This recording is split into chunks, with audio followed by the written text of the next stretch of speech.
Saya adalah seorang ibu tunggal, ibu yang sedang berjuang, ibu yang mandiri. Saya berjuang untuk kembali ke diri saya sendiri, berjuang untuk pulih, berjuang untuk kedua anak-anak saya.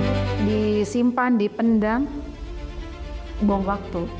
Di mana semua orang akan melihat saya, bagaimana kalau misalnya saya gagal, bagaimana gereja menilai keputusan saya. Dari keluarga, saya rasa semua keluarga, semua orang tua tidak menginginkan itu kepercayaan termasuk gereja. Apa yang rusak dari mereka? Banyak hal. Kepercayaan diri anak mulai berkurang. Itu paling pertama. Terus kemudian kecemasan yang terjadi terus-menerus. Punya kemampuan untuk berinteraksi dengan baik.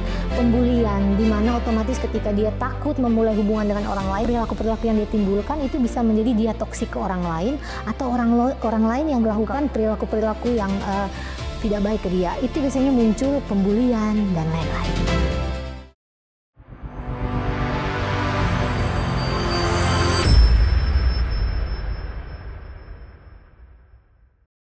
Di balik setiap luka ada keberanian, di balik keberanian ada suara yang wajib didengar. Oke, baik. Bersama kita hari ini ada dua orang kakak cantik. Yang pertama itu ada kakak Oce Jem. Hai. Yang kedua ada ya dari kakak Tira Negas. Hai Kak Kenny. Oke, kita ke kakak Oce dulu nih. Mungkin bisa diceritakan siapa kakak Oce dan kenapa sampai di sini bersama kami. Terima kasih Kakak. Saya Oce Jem. Saya adalah seorang ibu tunggal, ibu yang sedang berjuang, ibu yang mandiri. Saya berjuang untuk kembali ke diri saya sendiri, berjuang untuk pulih, berjuang untuk kedua anak-anak saya. Oke, baik. Ini menarik sekali karena tidak ya berjuang itu. Berjuang itu kan butuh keberanian. Luar biasa. Nah, jadi kalau misalnya ketika Kak Oce bilang berjuang dan keberanian, itu sebenarnya apa sih arti berjuang dan berani di sini? Ketika saya memilih untuk kembali ke diri saya sendiri, itu adalah bentuk keberanian kalau menurut saya. Keberanian itu bukan tentang saya tidak takut, tetapi bagaimana saya tetap melangkah di dalam kitab hitam. Kakak Oce tadi kan udah jelasin nih berani berjuang ya. Bisa diceritakankah arti kata dari berani berjuang, maksudnya apakah ada pengalaman atau misalnya kisah hidup Kakak Oce yang membutuhkan perjuangan dan keberanian? Ya, saya berani untuk melangkah, untuk sampai pada hari ini tuh memutuskan keluar dari hubungan yang toksik itu memang butuh waktu, butuh proses yang cukup lama kalau menurut saya. Kenapa saya bilang saya berani? Karena saya berani untuk melewati itu bertahun-tahun. Ini hubungan toksik ini hubungan pernikahan, hubungan keluarga atau? Hubungan pernikahan selama 17 tahun. Oh ya, mereka sudah cukup lama ya. Kenapa sampai Kakak Oce merasa bahwa itu toksik dan memang harus keluar dari hubungan? Kenapa saya bilang toksik? Karena di dalamnya ada kekerasan, ada perjudian. Dimana kita tahu bahwa kalau kita menyebut kata kekerasan dan perjudian, itu di dalamnya pasti ada ketakutan, kecemasan, merasa tidak layak, merasa ditolong dan tidak dihargai, ada ketidakwarasan di situ, dan ada keputusasaan sampai pada fase ingin mengakhiri hidup juga sudah pernah. Tapi cukup lama sekali kan? 17 tahun. 17 tahun. Itu apa yang membuat Kakak Oce terus bertahan dalam hubungan sampai akhirnya apa sih pengen mau mengakhiri hidup itu? Kenapa?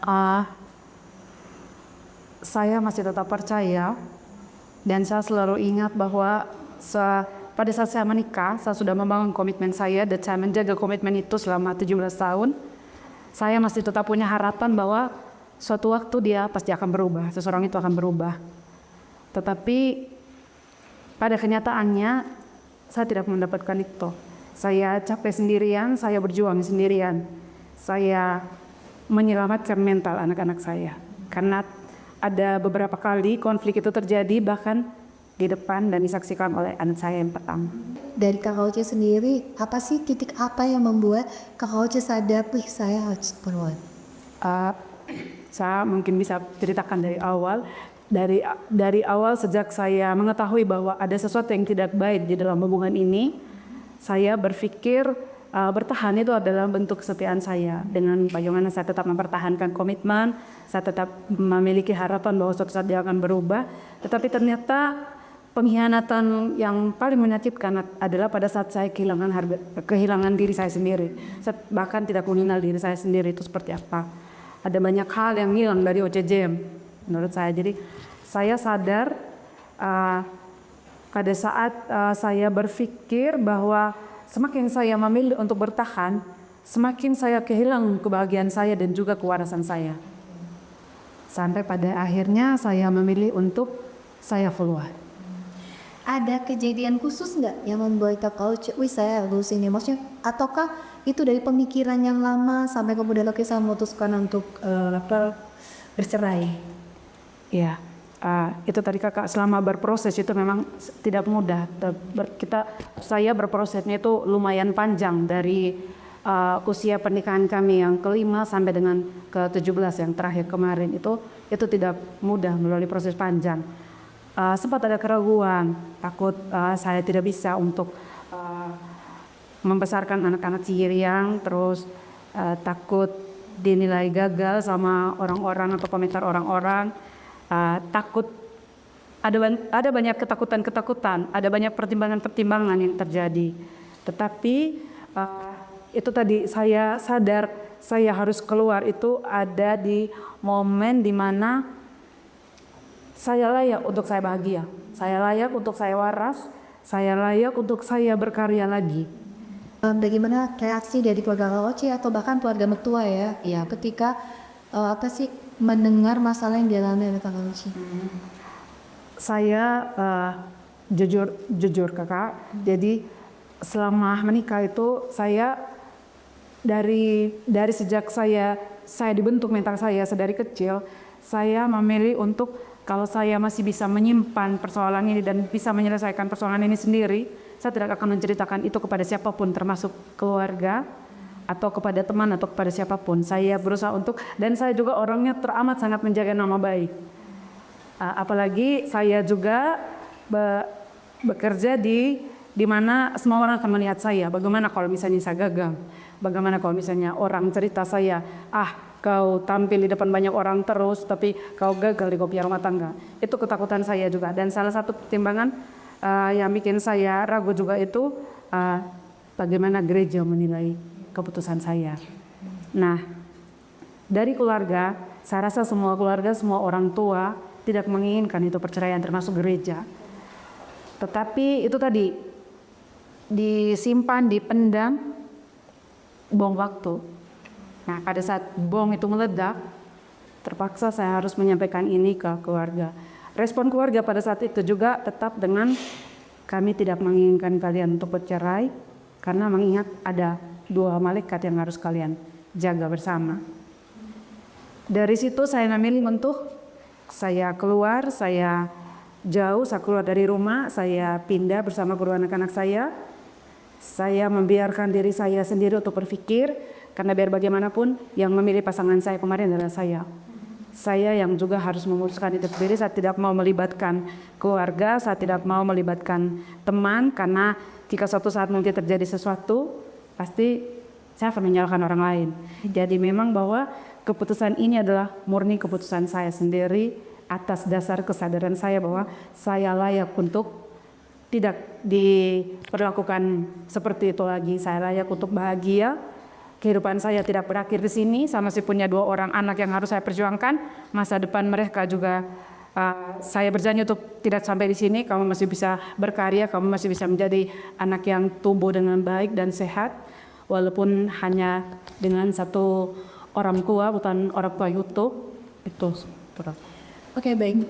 Ini tadi kan kita ngomong tentang keluarga ya, Bu Bunda. Sekarang saya ke suami nih, dalam waktu 17 tahun ini, ketika suami melakukan kekerasan psikis ya dan fisik gitu ya. Katakan saya gini nih, misalkan KDRT gitu ya, saya KDRT gitu.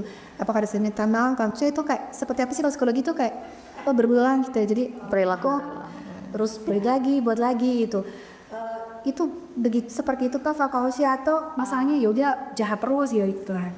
Harapannya sih iya kakak, ada permintaan maaf, tetapi kembali lagi bahwa kesadaran itu tumbuh dari diri kita sendiri. Pada saat kita melakukan kesalahan, kita sadar bahwa kita sudah melakukan kesalahan, jadi wajib untuk kita meminta maaf.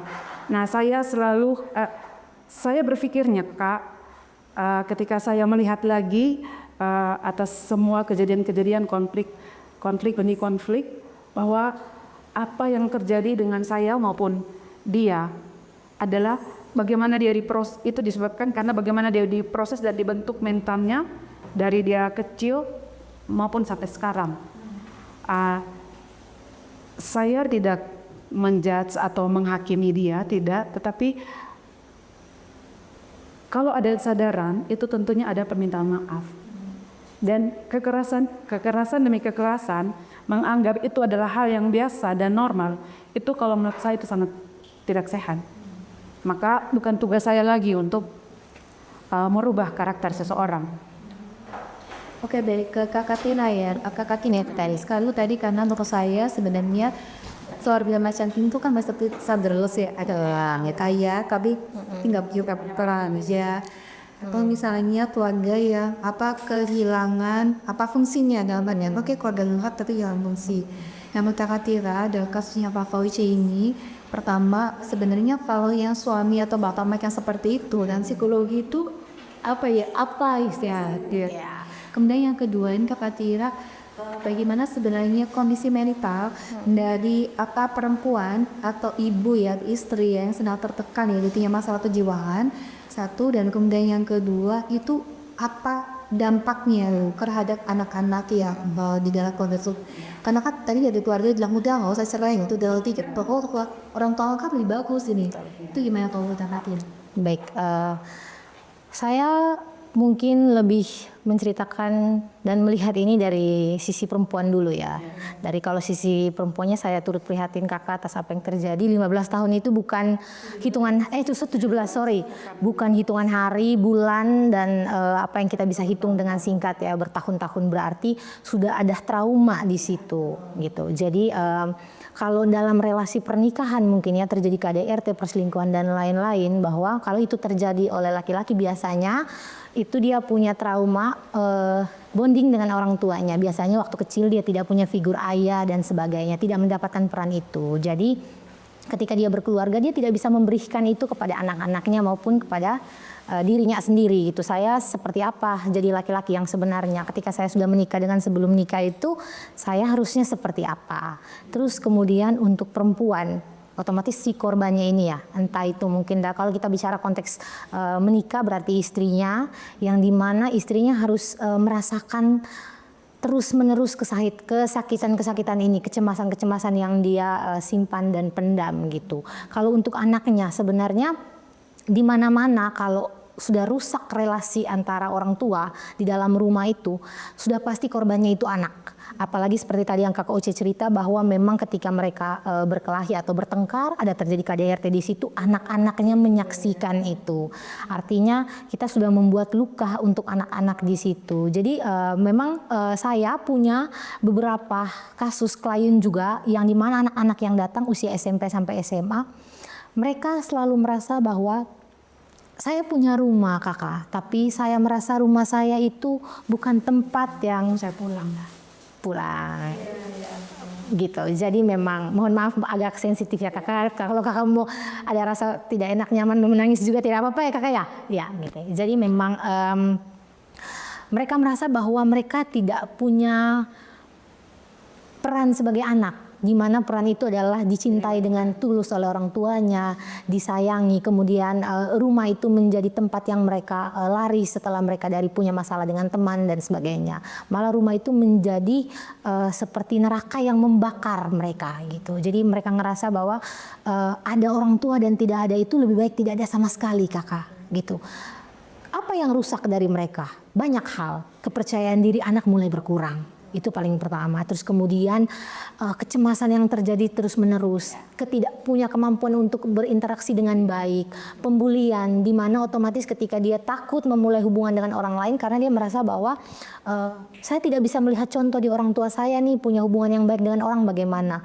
Dan perilaku-perilaku yang dia timbulkan itu bisa menjadi dia toksik ke orang lain atau orang lain yang melakukan perilaku-perilaku yang tidak baik ke dia. Itu biasanya muncul pembulian dan lain-lain gitu. Jadi memang kalau kita mau bilang bahwa kenapa seseorang bisa berperilaku seperti itu, apakah secara kesehatan mental ini atau secara psikologis itu sehat? Otomatis tidak, karena kita semua manusia itu dibekali dengan kesadaran kemampuan untuk kita bisa men-treat orang lain dan kemampuan untuk bisa memahami diri kita sendiri. Ketika seseorang tidak punya itu, ketika dia melakukan kekerasan, artinya di situ tidak ada peran kontrol dari dirinya sendiri. Dia tidak punya regulasi emosi yang baik dan sebagainya. Dan biasanya kalau orang tidak punya kemampuan regulasi yang baik, kemampuan untuk memahami orang lain, kemampuan untuk bisa mencintai dan menyayangi orang lain, memperlakukan orang lain dengan baik lah, artinya dia punya kesehatan mental terganggu di situ gitu. Kalau orang itu sadar ya, kalau masalahnya sekarang adalah orang itu tidak sadar. Kekerasan itu hal yang wajar, hal yang biasa.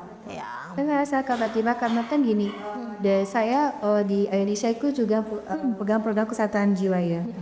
Nah, satu data di Manggarai Timur itu menyebutkan bahwa kebanyakan jadi puskesmas itu melakukan screening Yaswa itu ke sekolah-sekolah.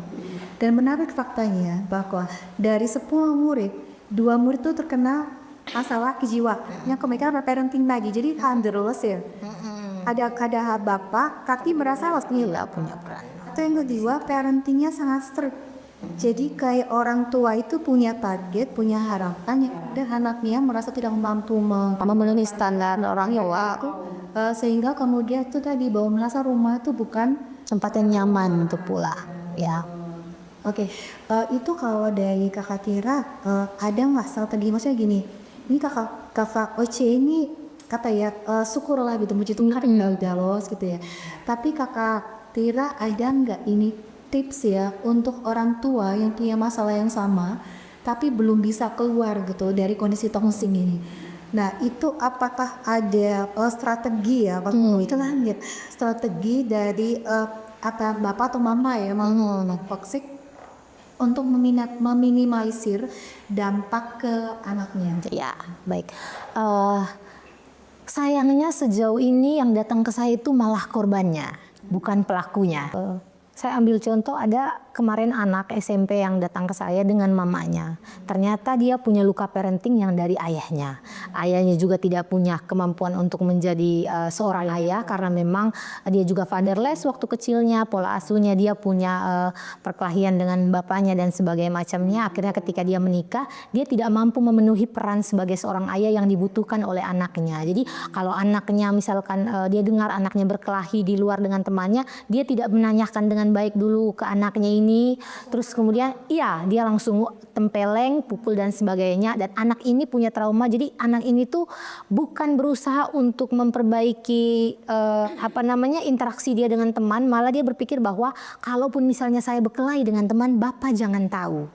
Gitu loh. Jadi dia menimbun banyak masalah yang dimana semua masalah itu pasti untuk kehidupan selanjutnya dia itu ya dia yang mengalami gitu kesesakan-kesesakan lain gitu. Jadi memang kenapa saya bilang yang datang itu anak itu kemudian terakhir dia bilang ke mamanya kalau mama cukup sudah ajak saya ke sini karena saya kalau pulang sebentar saya tetap akan seperti ini. Saya akan tetap sakit, saya punya mental. Saya akan tetap ini. Kalau mama mau satu kali adalah mama buang saya. Itu artinya sudah banyak ketidakpercayaan anak terhadap orang tua bahkan ke orang tuanya sendiri. Jadi kalau mau dibilang bapaknya yang harusnya sebenarnya datang berobat, bukan istrinya, bukan anaknya. Jadi memang Yang paling pertama itu adalah kita memiliki kesadaran bahwa kita tidak baik-baik saja. Itu yang paling penting. Karena kesehatan mental itu beda sama fisik ya. Kalau fisik itu kita pusing tuh kelihatan, aduh kayaknya saya harus ke dokter nih, atau saya harus beli obat nih, saya pusing, atau saya cek dulu tensi dan lain-lain. Tapi kalau kesehatan mental itu kan tidak bisa dilihat, tapi bisa dirasakan dan itu benar-benar mengganggu ya kakak. Jadi mungkin kakak sudah mengalami, kakak tahu tidak enaknya seperti apa. Jadi memang ketika kita sudah sadar, kita harus bisa memberanikan diri mengakui bahwa saya tidak baik-baik saja. Bukan hanya sadar ya, kalau orang sadar tapi nggak ada actionnya kan sama saja toh. Jadi misalkan kita sadar, terus kita mengakui bahwa saya salah selama ini, saya ternyata sudah banyak merusak hubungan antara saya dengan istri saya, atau dengan orang tua saya, dengan teman-teman saya, bahkan dengan anak saya harus berubah. Nah, bagaimana mulai pelan-pelan untuk mungkin mengkomunikasikan dengan pasangan. Kalau memang dalam proses komunikasinya itu juga tidak bertemu dengan istrinya, juga tidak ada dapat feels-nya, kemudian sudah merasakannya. Karena biasanya orang kalau sudah di atas 5 tahun pernikahan itu mengalami banyak ya kejenuhan pernikahan ya. Misalkan sudah mulai sudah tidak bisa, awal-awal nikah tuh kayak orang seperti falling in love, jatuh cinta dan lain-lain, karena pikir udah ada anak ini, maksudnya kan nanti stigma juga yang bilang kayak ini bahwa mama nih puber sekali dan lain-lain toh, pelukan depan anak dan lain-lain, banyak hal gitu. Jadi mungkin bisa untuk mencari bantuan misalkan tetua-tetua adat atau orang-orang yang lebih bijaksana. Kalau sekiranya memang orang-orang itu sudah membantu tapi tidak melegakan secara psikologis, cari bantuan profesional. Oke, Kak Tauci tadi sampaikan nih udah 17 tahun, kemudian soalnya di Sangwar ya ada hubungan vaksin. Nah, ini kalau aku boleh tanya, ini Kak saya takut ya. Apalagi kan misalnya kita kenal, apalagi kalau mengalami intimidasi, ya camar ya. Asal malah kita dengar nih kasusnya misalnya mau bawa anak misalnya, kamu jangan bawa anak, kayak balas segala macam gitu ya, dia tuh pasti nggak bawa gampang gitu. Nah, Nisan Kak Hauci ceritakan, apa ada ancaman atau intimidasi dari suami supaya Kak Hauci tidak bercerai. Kemudian yang kedua nih, gimana nih Kak Hauci menghadapi hal itu dan kemudian bisa aman dan menjalani hidup seperti sekarang. Selama proses itu berlangsung, ketakutan saya itu adalah yang pertama, orang tua saya jauh. Sebelum nikah diborong. Jadi saya tidak punya orang-orang yang menurut saya untuk menjaga saya pada saat saya di rumah. Nah, intimidasi itu ada, ancaman ada. Yang terkait dengan karir, saya tidak tahu seperti apa yang dilakukan. Nah, itu juga yang membuat saya untuk berpikir, tidak apa-apa saya bertahan. Sambil melihat ada tidak perubahan dari sikap dia nanti untuk hubungan kami ke depan. Gitu. Kalau untuk yang terkait dengan ancaman-ancaman nanti anak-anak itu tidak ada. Tidak ada sama sekali. Entah karena dia tidak pernah hari-hari ada bersama anak-anak, atau kamu berikan alasan lain. Tapi intimidasi atau ancaman terkait anak-anak itu sepertinya tidak. Masih saya memutuskan untuk saya keluar dan harus selesai dengan dia itu sampai saya tidak punya perasaan apapun lagi. Jadi kalau ditanya saya hari ini masih tidak sama sekali. Aku tuh ingat kasus Indo Stockholm Syndrome ya. Ada kayak yang Sandra nih diculik gitu. Nah pada satu sisi karena terlalu lama terbiasa disiksa metal ya, fisik, dia punya ketergantungan dan dia menganggap itu cinta ya. Keinget ya. Oke, baik. Kalau dari Kak Tira gimana ngapainnya terkait tadi yang disampaikan Kakak Uce, proses bisa keluar, kemudian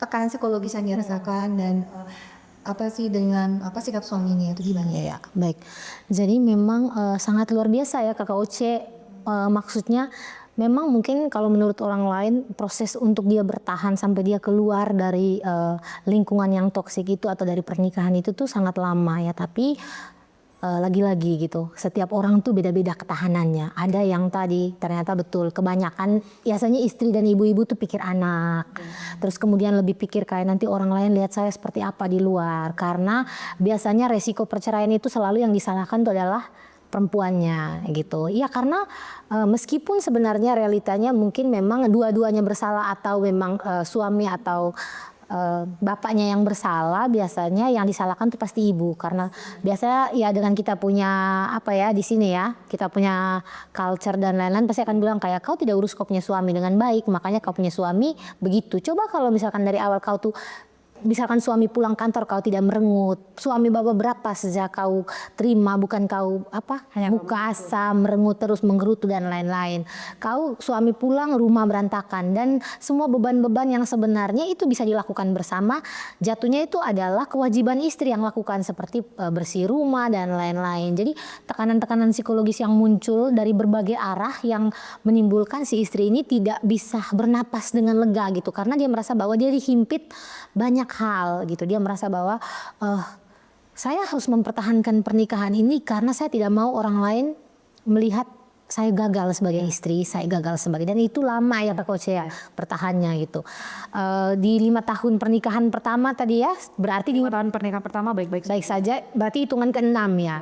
Dan itu lumayan lama tuh kakak sampai sekarang. Jadi itu tadi ketahanan setiap orang tuh beda-beda, dan dia berhasil sadar bahwa memang dia sudah tidak layak diperlakukan seperti ini.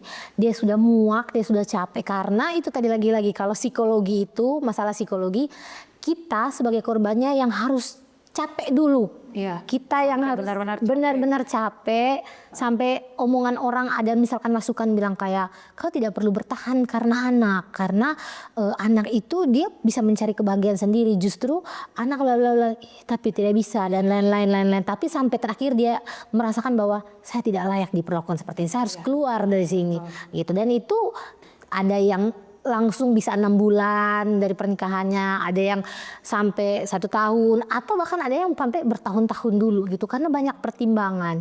Dan di situ masalah mental muncul tentunya ya. Sebagai perempuan juga merasa banyak dirugikan gitu dari sisi psikologisnya, dia ditekan kecemasan-kecemasan. Nah biasanya kalau menyangkut masalah psikologis, misalkan dengan istilah-istilah psikologi, kalau kita tidak bisa mengcoping itu, kita tidak bisa untuk mencari bantuan profesional untuk membantu menyembuhkan itu, yang terjadinya adalah kita pasti akan mengalami trauma-trauma, stres berlebihan dan bahkan depresi. Nah resikonya apa? Itu biasanya kalau klien saya itu atau yang biasa datang itu mereka sudah mengalami PTSD. Gitu. Jadi trauma setelah terjadinya peristiwa tersebut. Dan itu apa yang terjadi? Mungkin tadi Kakak Uce sudah sempat spill ya. Dan kalau secara psikologis tuh penyakit-penyakit yang ditimbulkan di pasca perceraian atau kekerasan itu, KDRT itu adalah kecemasan berlebihan, ada anxiety di situ, kepercayaan diri tidak ada. Dia merasa bahwa kalau saya keluar orang pasti omong saya nih di belakang. Atau kalau saya ada, misalkan apalagi kita di sini kan acara keluarga banyak kakak ya. Menjauhkan diri dari kehidupan sosial. Karena pasti kalau ketemu bilang ini, bo kita umet, maksud umet dia padahal tidak bisa urus suami, urus anak. Nah padahal orang tidak bilang seperti itu sebenarnya. Cuman itu suara di kepala sorry ya. Berpikir seperti itu. Kemudian ketika misalkan dia mulai eksis seperti tadi ya, dia harusnya bekerja yang harusnya bertemu dengan orang banyak, melakukan koordinasi dengan banyak orang, banyak pihak. Tapi karena dia punya masalah ini, ditarik tuh kepercayaan dirinya dia. Nanti orang bilang kayak bola gak di kantor, dan segala macam. Biasanya kayak gitu ya, orang bilang kayak di kantornya boleh begini-begini, ternyata di rumah gak tahu urus anak. Oh dia kan cuma gaya doang bisanya. Itu anak suami terbengkelai, pantas dia selalu kayak gitu ujungnya. Pantas suaminya selingkuh, pantas dia suami pukul orang, begitu dia punya kelakuan, begitu dia punya model, hal-hal seperti itu. Dan pasti perempuan dirugikan gitu, Mas. Ya, bertahan tuh karena ketakutan-ketakutan itu. Padahal setelah dilewati, setelah memutuskan untuk keluar, baru dia kayak kenapa dari lama saya tidak seperti ini gitu ya pasti kayak kenapa dari dulu saya tidak berpikir begini. Padahal kita tuh selalu berpikir bahwa anak yang jadi korbannya. Kalau saya pisah dengan suami, anak yang akan jadi ini. Padahal justru anak itu bukan membutuhkan status pernikahan dari suami istri atau bapak mamanya, tapi relasi hubungan secara psikologis. Kebutuhan-kebutuhan mereka selama masa pola asuh tuh dikasih makan, diberikan gitu. Kebutuhan dicintai, disayangi, diperhatikan. Setiap masa proses pertumbuhan itu kan ada ya. Gitu biasanya harus itu diisi sesuai dengan memang masanya dia kalau tidak diisi. Biasanya kalau orang bilang kalau pacaran itu dari kecilnya dia haus kasih sayang, nanti ketika dia berhubungan atau pacaran, mau pacarnya toksik sekalipun dia tetap mau karena dia punya ketergantungan emosional sama pasangan. Saya juga sempat di fase itu. Oke. Bahwa dia yang melakukan kesalahan, tapi kita yang meminta maaf dan maaf. Kita yang berusaha untuk merubah diri. Mungkin saya yang kurang, mungkin saya yang tidak banyak waktu. Bahkan ada beberapa kesalahan-kesalahan yang dia lakukan di luar, saya yang harus meminta maaf atas perbuatan beliau kepada orang tersebut. Sampai menurut saya itu fase ketergantungan karena takut tidak ada suami. Iya. Ini kayak ada istilahnya Kak Tila ya, maksudnya ada apa sih yang kayak play with the Iya, dia di situ. Itu juga ada di dalam. terus istilahnya Seolah-olah dia misal NPD ya, kalau orang bilang NPD. kayak dia tuh gaslighting. Iya, dan lain-lain ya. Ya itu playing victim sih, tapi biasanya orang sekarang kenal dengan istilah NPD dan lain-lain. Padahal sebenarnya kalau secara psikologis kita tidak bisa melabelkan atau self diagnose orang lain itu dengan bilang NPD. Harus dites, dia harus melalui screening psikologis dan tes-tes psikologi yang panjang dan lama ya biasanya. Dan tapi memang fenomena-fenomena itu karena sekarang lebih gampang kita mencari informasi di HP ya. Sekarang ada TikTok, ada Instagram yang diajar tentang parenting, gejala-gejala kayak nanti pas suami masih capek pulang atau istrinya freaking, itu kau lihat di ini kau. Akhirnya berkelahi lagi. Self diagnose yang Banyak baca juga waktu di Google kan ini kayak misalnya gini Kak, jadi kita tuh sekarang hobinya kita tergantung sama Google ChatGPT.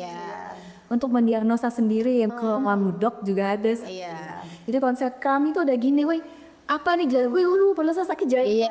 Terus sebenarnya itu nggak benar. padahal ya mungkin lagi kecapean saja gitu. Tapi kan tadi Paul sebutkan kan butuh proses ya, tapi ini bisa bercerai. Ada satu stigma nih ketika keluar tuh pasti ada satu ya janda ya, katanya janda tuh stigmanya malah lebih lebih mengerikan tanda kutip dia bilang. Oke, apa akan merebut suami orang, contoh ya, dan Kita bergaya sedikit, pasti ada sesuatu yang mepet. kayak itu kan. Nah itu gimana cara Kak Kauce menghadapi stigma itu satu, dan kemudian bagaimana pendapat Kak Kauce ke anak-anak ketika sudah bercerai dan tidak lagi tinggal dengan bapak? Saya menghadapi stigma janda itu, saya berarti untuk melihat itu dari sisi negatif. Karena kalau menurut saya itu hanya soal identitas. Identitas saya sekarang adalah saya seorang ibu, saya seorang pejuang, dan seorang perempuan yang memilih untuk pulih. Itu bagaimana cara menjelaskan status saya yang baru itu kepada anak-anak. Kebetulan selama saya berproses, anak yang pertama itu dia selalu ikuti proses itu dari awal. Dan kekuatan saya terbesar, kenapa saya lebih semangat dan lebih kini harus keluar, saya harus keluar. Itu saya dikuatkan oleh anak yang pertama itu. Malah ada satu momen di mana dia bilang begini, Mama, saya mau lihat Mama lebih, kalau sekarang saya lebih senang lihat Mama yang sekarang daripada lihat Mama yang dulu. Begitu kalimat dari anak saya yang pertama. Jadi saya menjelaskan kepada mereka bahwa mungkin dalam hati yang paling dalamnya perlu anak-anak saya, mereka menginginkan berada di rumah yang utuh. Tetapi saya rasa mereka jauh lebih tenang, lebih bahagia, lebih terjaga mentalnya meskipun mereka tinggal di rumah, walaupun cuman saya sebagai ibu tunggal yang membesarkan mereka. Itu gimana tartingnya, maksudnya ada perubahan nggak? Maksudnya ada babannya dengan nggak ada mama gitu? Apakah gitu mau fungsi ya? Nah itu gimana nih? Bagi waktu kan pasti kalau cari otomatis kakak, saya harus lebih kuat lagi dari yang sebelumnya, karena segala sesuatu saya harus menyiapkan dari Tuhan, terus dari biaya pendidikan, dari biaya kesehatan dan semua kebutuhan-kebutuhan kami sehari-hari. Tetapi saya tidak mengajarkan kepada anak-anak saya untuk membenci anak-anaknya. Dan kebetulan ya mungkin orang bilang ini unik, setelah kami selesai kami masih dalam satu rumah, karena anak saya yang kedua itu usianya 7 tahun, dia masih kelas 1 SD. Saya berpikir dan punya pikiran bahwa kami mungkin tidak sejalan, tetapi minimal anak-anak dua ini mereka masih melihat sosoknya ada di dalam rumah. Saya tidak akan memaksa untuk dia berperan sebagaimana mestinya. Kapan dia ingin melakukan peran itu silahkan. Intinya mungkin kita dua yang tidak sejalan, tetapi untuk anak-anak kita dua sama-sama bekerja sama. Gitu. Tapi saya tidak berharap lebih, Kak. Gitu. Ini menarik ya, karena satu rumah masih ya, artinya bahwa relasi bubar ya, masih menikah kemudian bercerai. Tapi ketika itu masih satu rumah gitu dan bertemu ya ITHC terus ini, apakah nggak ada konflik ya bro? Dari spouse ya, dari pasangan jadi roommate, housemate gitu. Menurut saya kakak, hubungan akan lebih sehat ketika kita tidak memiliki komitmen satu sama lain. Dan itu tadi, saya memutuskan kemarin itu benar-benar saya sudah tidak punya perasaan sama sekali. Sudah di fase yang saya sudah capek. Jadi saya menganggap dia seperti saya punya saudara, tetapi bapak dari dua anak saya. Kalau dari tetangga gimana, terutama perempuan ya, kita kan selalu ada ungkapan itu kan women support ini ya. Kenyataannya kalau kita mau bullying, ternyata biasanya dilakukan perempuan ke perempuan, kan laki-laki ke perempuan, tapi perempuan ke perempuan. Nah dalam kasusnya Kak Hauce itu gimana Pak Tama? Tadi sayangnya karena kita mendapatkan tekanan sosial itu bukan dari kaum laki-laki atau dari pasangan, malah yang lebih menyakitkan juga adalah dari sesama kita perempuan yang seharusnya sesama perempuan itu harus saling menguatkan, saling menjaga, tetapi malah luka yang paling menyakitkan itu datang dari sesama perempuan. Tuh. Kata-kata apa yang sering terlontar dan menyakitkan bagi Kang Hauce? Kenapa cerai? Kenapa tidak ingat anak? Padahal mereka tidak pernah berpikir bahwa kita sudah melalui proses panjang dan kita punya perjuangan sendiri untuk sampai di titik itu. Gitu. Tapi saya tidak menyalahkan mereka kakak, karena saya rasa ada sesuatu di balik itu. Bisa saja mungkin keputusan saya itu memantulkan kesakitan atau masalah pada diri orang-orang tersebut. Oke, kalau di Kakak Tira ini kan Kak Hauce mengalami hal ini dan juga ada bullying gitu. Jadi pernyataannya menurut aku masih sopan gitu. Kenapa masih secara dinas dari Kakak Tira sampaikan?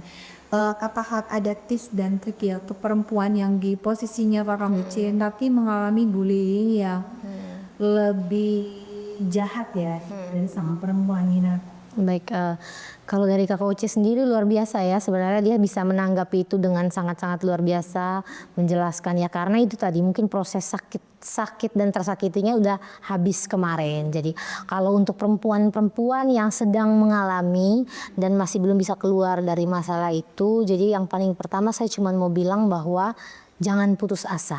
Gitu. Jadi kamu masih hidup hari ini itu adalah keputusan di hari kemarin kamu bertahan. Artinya kamu tahu bahwa kamu sadar kamu ini berharga, hanya kamu belum menemukan tempat atau orang yang menghargai kamu gitu. Kemudian setelah kamu bertahan, kalau kamu tahu bahwa tidak ada orang lain yang mencintai diri kamu, ada diri kamu sendiri. Gitu. Karena dari awal kita hidup di dunia, lahir itu kita sendiri meskipun dilahirkan ya. Kita bernapas, kita mencari napas itu juga setelah kita dilahirkan itu juga sendiri. Artinya memang kita didesain untuk hidup sendiri, untuk mencintai diri kita sendiri. Jadi yang saya mau bilang adalah yang menyeramkan itu sebenarnya bukan tidak punya suami, tapi ketika kita kehilangan kita punya diri sendiri. Oke, jadi kan kalau menurut aku ya, kebanyakan kita tuh apalagi perempuan, karena merasa di itu diem, ya. Dalam artian dia nggak mau ngomong, nggak mau terbuka di dalam ke diri sendiri. Nah, apakah Kak Fauci seperti itu atau lebih terbuka dalam maksudnya lebih bisa bercerita, lebih bisa terbuka, atau seperti tadi yang diem memendam, merasa bahwa I can survive dia. Saya tipikal orang yang apa-apa semua saya pendam sendiri. Selagi saya bisa untuk menyelesaikannya, kenapa harus saya cerita ke orang lain? Tapi ternyata itu tidak bagus kalau menurut saya, karena bisa saja meledak dan syukur karena masih bisa bertahan. Nah, berangkat dari situ Kak, saya berpikir bahwa fase saya kemarin itu sudah selesai. Tetapi saya sadar dan ternyata ada begitu banyak perempuan di luar yang sedang tidak baik-baik saja. Mereka datang bercerita, ada yang memilih untuk tetap bertahan, itu ini anggapkah dan saya juga tidak menghakimi, saya juga tidak sedang menilai bahwa kita lemah, mereka salah, tidak, dan saya percaya setiap perempuan itu punya waktunya untuk mereka berani. Ada juga yang datang dengan keputusan akhir, yaitu melepaskan. Ada juga yang seperti tadi kita bahas, tidak sedang dalam hubungannya toksik, tetapi bagaimana dia mendapatkan tekanan dari sesama perempuan yang menurut orang-orang tersebut bahwa itu hanya candaan, tapi itu sangat melukai hati paling dalam itu sama dari perempuan itu yang menahan. Seperti contoh petani receh, tapi ada orang skinnya misalnya sudah menikah tapi lama punya anak, terus kenapa tidak menikah? Ya, tanpa disadari itu menyakitkan bagi yang mendengar, karena mereka tidak pernah tahu bagaimana perempuan itu berjuang dengan kandungannya, mungkin berjuang dengan hatinya. Maka dari situ saya tergerak bahwa ini bukan lagi tentang saya, tetapi tentang bagaimana luka yang saya dapatkan kemarin itu bisa jadi cahaya atau berkat untuk orang-orang atau perempuan khususnya yang masih sedang berjuang. Ini aku dengar juga Oce berencana untuk membuat satu komunitas ya, satu komunitas untuk perempuan-perempuan yang sedang tidak baik-baik saja itu. Keren ya. Amin. Ini nih kalau aku bisa tangkap ya, tadi yang motivasi kau cerita tadi ya, ternyata perempuan yang curhat dari uang untuk bercerita kayak gitu ya.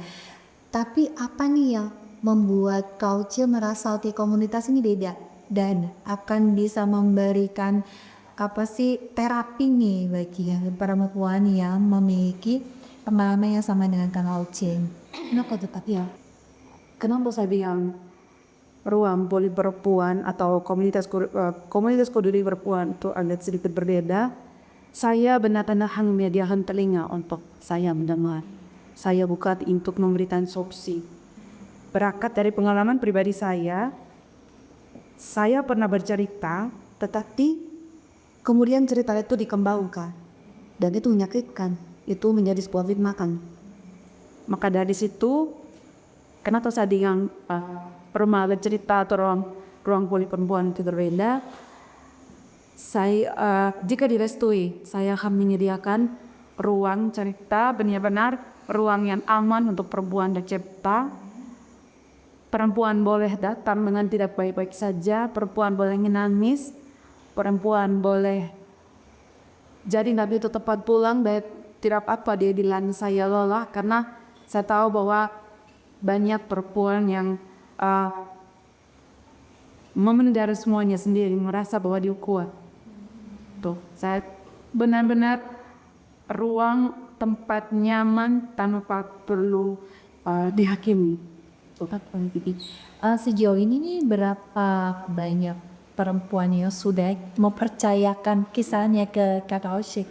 Saya tidak tahu mereka melihat saya dari sisi mana, tetapi itu tadi kembali lagi bahwa saya berangkat dari pengalaman saya. Ketika mereka menceritakan itu, saya seperti melihat bagaimana saya kemarin. Dia baru menyebutkan angka, jadi dari Januari sampai dengan bahkan kemarin juga itu sudah ada video dulu yang gimana ya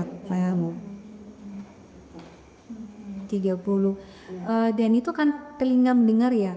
Saya benar-benar mendengar kata itu tadi kira saya tidak bisa memberikan, bukan tidak bisa, saya bukan ranah saya untuk memberikan solusi.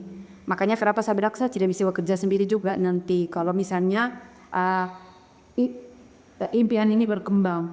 Jadi saya juga tidak menyuruh mereka untuk mereka memilih untuk bertahan atau mereka memilih untuk melepaskan, tidak. Benar-benar saya menjadi telinga untuk mereka. Oke, berarti betul-betul telinga ya, dalam artian nggak menjanji, nah, kamu sebaiknya gini gitu ya. Ini dari kekhawatiran nih, apakah itu sudah tepat ya? Maksudnya gini, kadang-kadang kan, oke kita butuh didengar, tapi juga kadang-kadang kita butuh solusi nih. Nah ini kan sebelum ya Rauce dengan para kedekatan dibuat oleh Kak Rauce dengan komunitas perempuan ini sudah tepat, atau sebenarnya ini selain mendengar telinga, tapi juga ada satu terapi nih yang bisa mungkin Kakak Uci berikan ibu tuh supaya kan settingnya berkurang ya. Silakan. Baik. Kalau pembentukan ruang mendengar tadi ya, perempuan bercerita dan lain-lain, itu sudah sangat-sangat bagus dan luar biasa ya, karena mungkin yang pertama itu kita akses ke profesional sebelum bertemu saya ya, kemarin itu susah. Ini kan kejadiannya sudah dari 1 tahun terakhir, artinya kan memang mereka mungkin belum mengenal, belum tahu kalau saya sebagai psikolog ada di Ruteng dan kemudian saya punya biro dan segala macamnya. Dan tidak apa-apa karena memang tidak semua orang itu butuh solusi ketika datang. Dia hanya ada juga yang butuh untuk didengarkan, untuk dipahami. Dia mau mengeluarkan emosi negatifnya saja. Dan karena biasanya mungkin ketika mereka mencari KKOC itu karena di rumah sudah tidak ada tempat untuk didengarkan, suaminya tidak bisa, anak-anaknya juga tidak mungkin memahami karena mereka juga mungkin ya dengan kemampuannya mereka masih remaja, mereka dan tidak mau tahu juga. Jadi banyak konflik yang terjadi mungkin dalam rumah, makanya mereka mencari bantuan orang lain. Dan kemungkinan kebetulan mereka mendengarkan ada masalah yang sama terjadi juga dan itu terjadi KKOC, makanya mereka datang untuk bercerita gitu. Kalau selanjutnya itu mungkin memang untuk terkait dengan terapi ya seperti tadi puji Tuhannya KKOC menyadari bahwa KKOC tidak punya kapasitas dan kompetensi untuk melakukan itu, jadi memang harus bekerja sama dengan profesional untuk membantu misalkan melakukan pendekatan-pendekatan yang lebih humanis dan lain-lain. Biasanya itu sebetulnya kami juga kemarin sempat bertemu untuk melanjutkan. Kakak Tira sudah semakin banyak nih yang datang. Saya sudah tidak bisa untuk mendengarkan terlalu banyak karena saya juga cuma punya tangan 2, kaki 2, telinga 2 dengan segala keterbatasan dan saya sendiri punya masalah.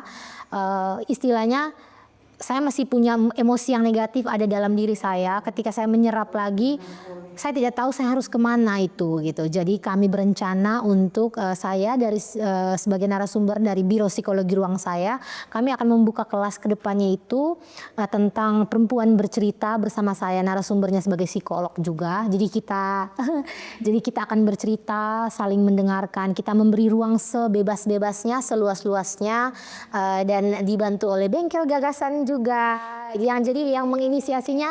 Jadi kemarin saya ditelepon oleh Bapak Heri, kemudian dengan Kakak Jo dari Bengkel Gagasan. Makanya saya merasa bahwa doa saya selama ini terjawab, Kakak. Saya sudah banyak punya konsep banyak tentang apa yang harus saya lakukan, pengabdian masyarakat apa saya terhadap perempuan ataupun kepada masyarakat ya, terutama karena akhir-akhir ini kasus bunuh diri banyak, kemudian kasus-kasus perceraian, KDRT juga banyak, tapi saya tidak bisa mensasar siapa saja dan saya tidak tahu saya harus bekerja sama dengan siapa karena memang kebetulan saya juga baru di sini setahun ya di Ruteng dan memang saya berpikir bahwa selama 1 tahun ini mungkin saya perluas jaringan saya untuk berkenalan dengan banyak orang dulu. Puji Tuhannya Bapak Heri menghubungi saya sebelumnya juga memang tidak bertemu dan tidak tahu beliau siapa. Kemarin kami baru berkenalan, kami banyak cerita dan akhirnya terbentuklah kegiatan yang akan diinisiasi oleh Bengkel Gagasan dengan Biro Psikologi Ruang dan komunitasnya Kakak untuk ada itu kegiatan perempuan bercerita. Nanti tempat dan lain-lain akan diurus oleh Bengkel Gagasan ini. Jadi stay tune ya perempuan-perempuan hebat di luar sana. Jadi di sini sebenarnya pesan yang mau dibantu dan disampaikan oleh Bengkel Gagasan ini adalah bahwa ada loh tempat kalian didengarkan, kalian tidak sendirian. Perempuan, anak-anak yang menjadi korban KDRT, yang punya masalah di dalam rumah tangganya, itu berarti itu bukan berarti perempuan yang lemah atau perempuan yang berhak untuk mendapatkan semua itu, tapi perempuan yang perlu dibantu karena jantung kehidupan ini kita adalah perempuan. Jadi biasa mungkin sering dengar teman-teman semuanya atau kita semua di sini pernah dengar kalau mood mamanya di rumah rusak, satu hari rumah itu panas rasanya. Nah itu mungkin yang dipikirkan dan dituangkan dalam bentuk kegiatan bersama Bengkel Gagasan ini, yang perlu benar-benar untuk diterapi, dibantu, diberikan ruang itu adalah perempuan-perempuan. Ini juga tidak hanya khusus untuk perempuan yang sudah menikah ya.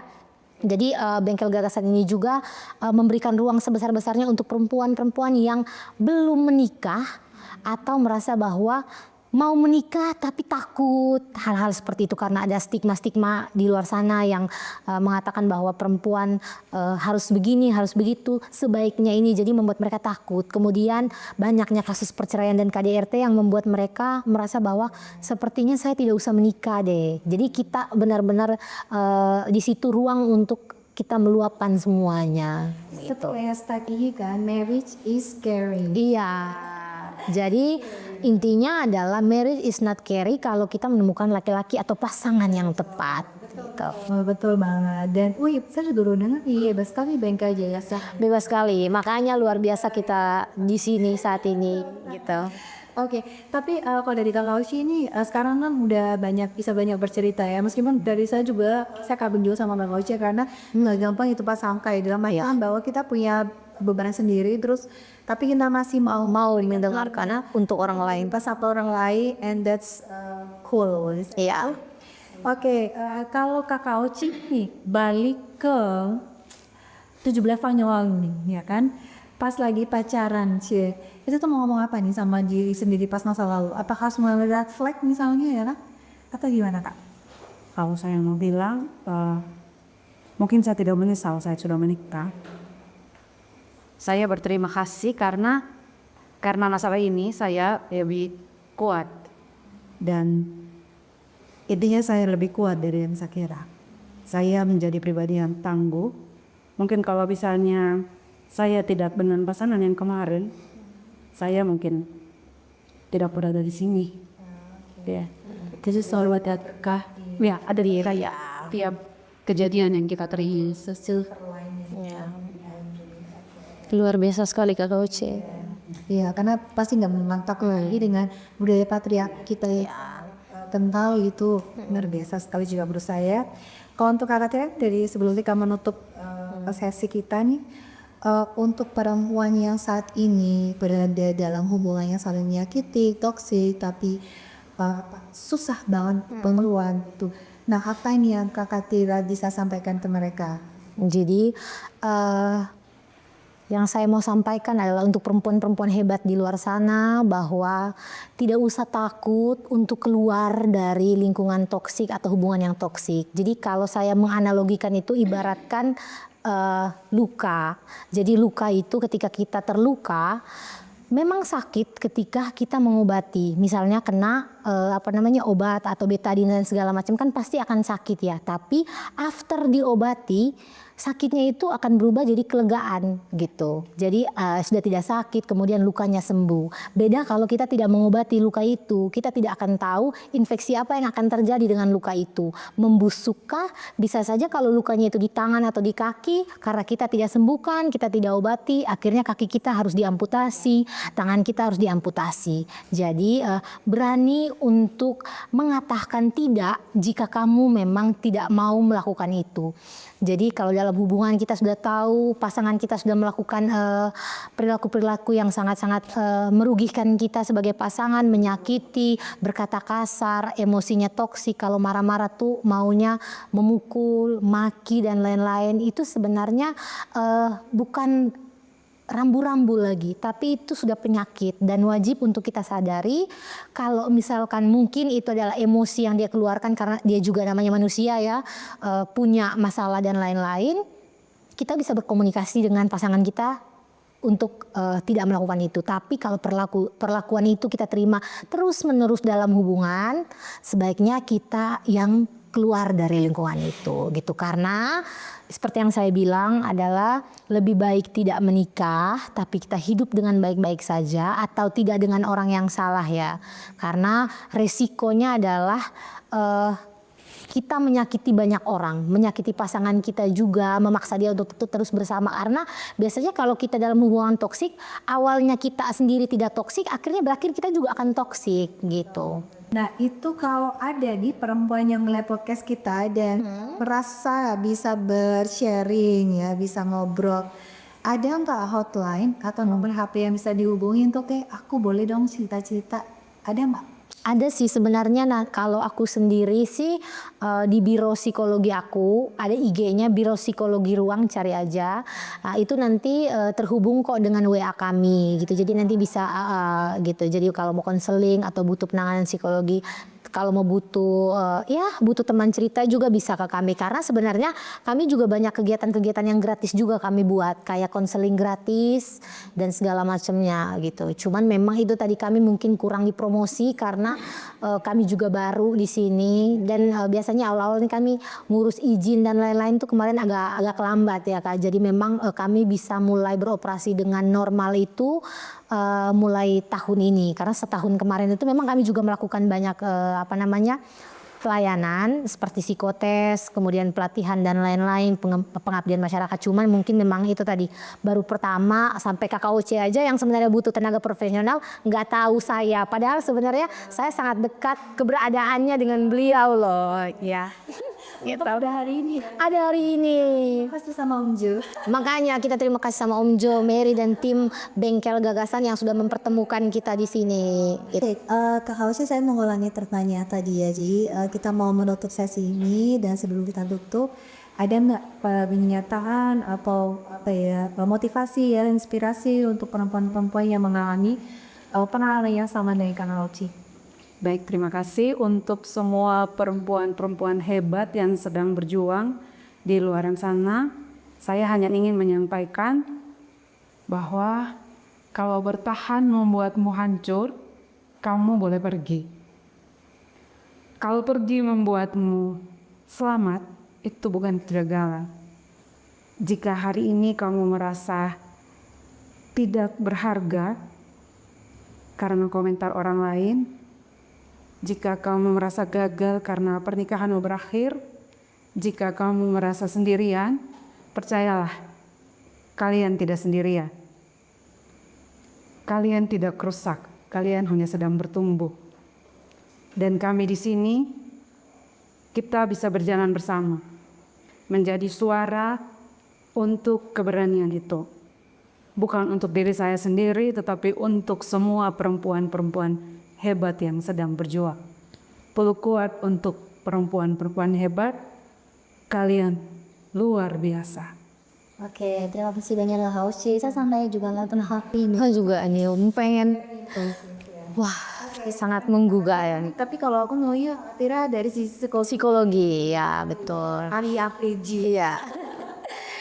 Kalau dari aku, POV aku sebagai psikolog gitu, mungkin ketika kamu merasa kamu tidak berharga, kamu tidak baik-baik saja, kamu harus menyadari bahwa kamu itu cuma manusia biasa yang kamu juga merasakan emosi itu, tetapi tidak terus berada di dalam keadaan yang tidak menyenangkan itu.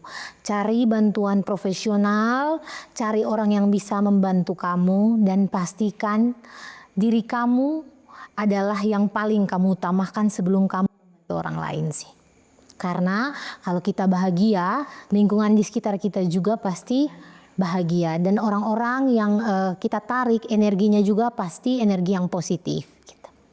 Oke, baik. Terima kasih banyak Kak Kadila. Sebelum kita akhiri sesi ini, aku mau ada 2 quotes nih dari teman-teman yang sangat baik ya. Jadi quote pertama ini bukan karena kurangnya cinta, tapi kurangnya persahabatan yang membuat pernikahan tidak bahagia. Nah, quote selanjutnya, inilah satu-satunya masalah orang dewasa yang tidak ia mengerti. Kenapa mereka melanggar janji pernikahan yang pernah mereka ucapkan, gitu ya.